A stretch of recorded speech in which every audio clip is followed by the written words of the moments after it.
Assalamualaikum warahmatullahi wabarakatuh. Kepada semua umat Islam yang dirahmati Allah, Alhamdulillah, kita akan memasuki bulan Ramadan yang penuh berkah dan ampunan. Dengan itu, kami mengumumkan 1 Ramadan 1445 Hijrah jatuh pada hari esok. Okey, nanti kita sama-sama lah. Nanti kita pagi-pagi lah sama. Jom kita tarawih. Buat apa ni? Jom. Hari pertama 1 Ramadan, banyak dugaan menguji iman. Nasi melepik sampai tak larat, nak jalan jeling-jeling jam duk menunggu azan. Minggu kedua jauh berbeza, lapar dahaga dah tak tergoda. Nafsu nak shopping pula mula bergelora, sana sini sale high naik kacing mata. Sibuk mengemas menggosok baju, duit disampul, dodol ditunggu. Balik kampung hati-hati memandu, pulangmu sayang ditunggu-tunggu.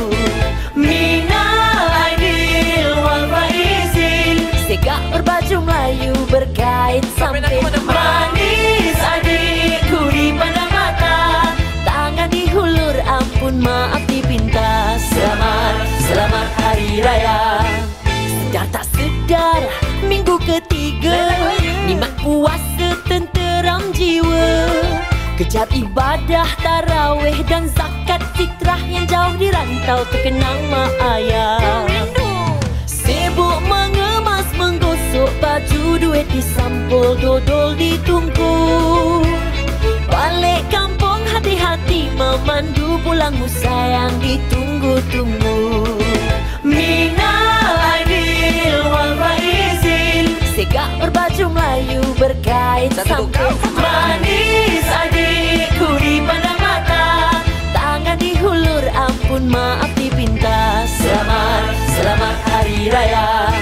Liuk lentur lampu likur dentam dentung bunga api. Liuk lentur lampu likur dentam dentung bunga api. Riuh rendah memasak dari malam ke pagi. Riuh rendah memasak dari malam ke pagi. Duduk tunggu pengumuman ramai-ramai depan TV. Duduk tunggu pengumuman ramai-ramai depan TV. Takut-takutnya lah pula, hey, raya tak jadi. Takut-takutnya lah pula, hey, raya tak jadi. Minggu terakhir syahdu terasa, menghitung hari lebaran tiba.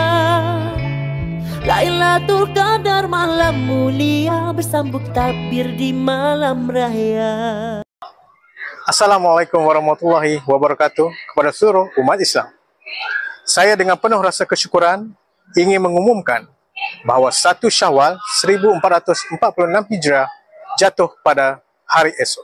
Minal aidil wal faizin, segak berbaju Melayu berkah.